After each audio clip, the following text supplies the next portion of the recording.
নমস্কাৰ বন্ধুসকল, বজ্ৰকণ্ঠ ইউটিউব চেনেলটিলৈ সকলোকে স্বাগতম জনাইছোঁ। গেপ চাৰ্টিফিকেট বা গেপ শপতনামা হৈছে এক চৰকাৰী নথি য'ত কোৱা হৈছে যে আপুনি আপোনাৰ শিক্ষাত ব্যৱধান লৈছে। এইটো এটা অন্যায়িক ষ্টাম্প কাকতত দিয়া ঘোষণা য'ত গুৰুত্বপূৰ্ণ দেৱালী সদৃশ কাৰণ আৰু ব্যৱধানৰ ম্যাদ থাকে। যিসকলে এইবাৰ পেড এক্সাম দিছিলা কিন্তু তোমালোকৰ গেপ আছে, অৰ্থাৎ এটা বা দুটা বছৰ লছ কৰিছা তোমালোকে, তাৰ মানে আনুষ্ঠানিকভাৱে নপঢ়াকৈ থাকিলা, তেতিয়াহ'লে তেওঁলোকৰ বাবে বা তোমালোকৰ বাবে কি লাগিব? এখন গেপ চাৰ্টিফিকেট উলিয়াব লাগিব।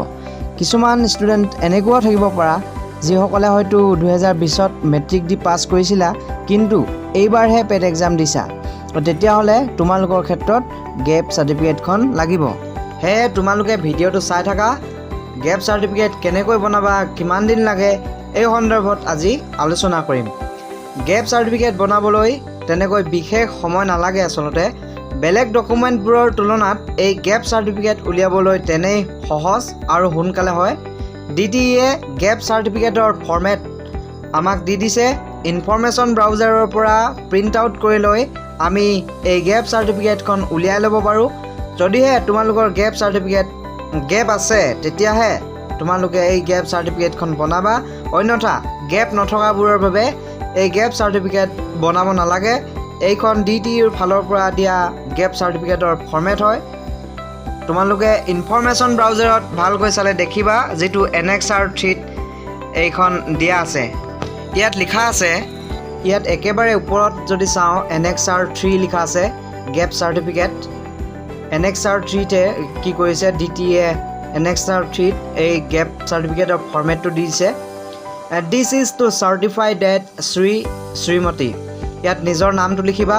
তাৰপিছতে দিয়া আছে চন অৰ ডাটাৰ অফ শ্ৰীমতী লেট। ইয়াত দেউতাকৰ নাম লিখি দিবা।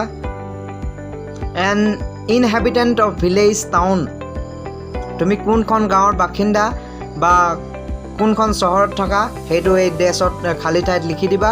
তাৰপিছতে দিছে মৌজা, PO পোষ্ট অফিচ ডাকঘৰ কি সেইটো লিখি দিবা। PS পুলিচ ষ্টেচন কি সেয়া লিখিবা। তাৰপিছতে দিয়া আছে ডিষ্ট্ৰিক্ট কোনখন পৰে তোমালোকৰ সেয়া লিখিবা। ষ্টেট আছাম লিখি is not involved in any unlawful activities since completion of his HSLC 10+ or HSSLC 12+ till that। অৰ্থাৎ দিয়া আছে যে কোনো আজি তাৰিখলৈকে তেওঁ কোনো বেআইনী কাৰ্যকলাপৰ লগত জড়িত নহয়। This certificate shall be applicable for educational purpose only। এই প্ৰমাণপত্ৰখন কেৱল শৈক্ষিক উদ্দেশ্যৰ বাবেহে দিয়া হৈছে। তাৰপিছত তলত লিখা আছে ডেট, তাৰিখটো লিখিবা। তাৰপিছত ডেটৰ তলত লিখা আছে অফিচ চিল, অফিচৰ যিজন অফিচাৰ তেওঁৰ চিলটো ইয়াত বহাব। তাৰপিছতে ইয়াত ছিগনেচাৰ আৰু নামটো অফিচাৰজনৰ নামটো ইয়াত লিখিব। তাৰপিছতে একেবাৰে তলত দিয়া আছে অফিচাৰ চিলটো লাগিব। নটাৰী দিয়া আছে প্ৰথমতে। নটাৰী হৈছে এজন ৰাজহুৱাভাৱে কমিশ্যন কৰা বিষয়া যি আইনী দস্তাবেজ স্বাক্ষৰৰ নিৰপেক্ষ সাক্ষী হিচাপে কাম কৰে, অৰ্থাৎ উকিল। নথিপত্ৰ স্বাক্ষৰ য'ত নোটাৰী এজনৰ সেৱাৰ সম্ভাৱনা আছে তাত অন্তৰ্ভুক্ত থাকে ৰিয়েল ইষ্টেট, দলিল, শপতনামা, ইচ্ছা, ট্ৰাষ্ট আৰু এটৰ্ণীৰ ক্ষমতা। তাৰপিছতে দ্বিতীয় অপশ্যনটো হৈছে ward member of municipality of GP, গাঁও পঞ্চায়তৰ ৱাৰ্ড মেম্বাৰৰ পৰা চহী ল'ব পাৰে, তেতিয়াও হৈ যাব। তাৰপিছতে দিছে officer in charge of PS, OC অৰ্থাৎ পুলিচৰ পৰা কি কৰিব লাগিব, OCৰ পৰা এটা চহী লাগিব চিলসহ, তেতিয়া এই গেপ চাৰ্টিফিকেটখন তুমি পাই যাবা।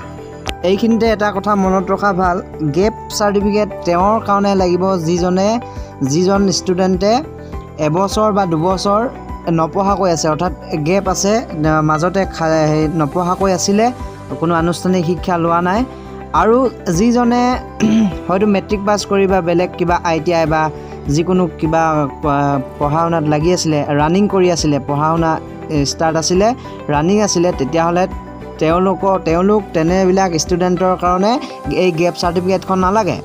তেওঁলোকে কি কৰিব লাগিব, তেওঁলোকৰ এই ৰানিং যিটো যিটো বিষয়ত অধ্যয়ন কৰি আছিলে ITI হওক বা HS হওক তেওঁলোকে সেই এডমিটখন দেখুৱাই দিলেই তেওঁলোকে হৈ যাব তেওঁলোকৰ কাৰণে এই গেপ চাৰ্টিফিকেটখন নবনালেও হ'ব এইখিনিতে আৰু এটা কথা মন কৰিবলগীয়া ইয়াত নটাৰী প্ৰথম অপশ্যনটোৱে ইয়াত নটাৰী সিল দিবলৈ কৈছে নটাৰী মানে উকিলৰ পৰা যেতিয়া সিল সিগনেচাৰ আনিবলগীয়া হয় তেতিয়া অলপ খৰচা হ'ব কাৰণ উকিলজনে কি কৰিব দলিলত লিখি দিবতো সেইকাৰণে কিছু পইচা খৰচ হ'ব পাৰে সেইকাৰণে তোমালোকে কি কৰিব পাৰা ৱাৰ্ড মেম্বাৰৰ পৰা ল'ব পাৰা গাঁও পঞ্চায়তৰ ৱাৰ্ড মেম্বাৰৰ পৰা বা তোমালোকে পুলিচ ষ্টেচনৰ OCৰ পৰাও সিগনেচাৰ এটা লৈ ল'লে হৈ যাব ঠিক আছে বাৰু আজিলৈ এই ভিডিঅ'টোত ইমানেই আৰু এই ভিডিঅ'টোৱে যদিহে আপোনালোকৰ কাৰণে অলপ হ'লেও হেল্পফুল যেন লাগিলে তেতিয়াহ'লে ভিডিঅ'টো লাইক কমেণ্ট আৰু শ্বেয়াৰ কৰি দিব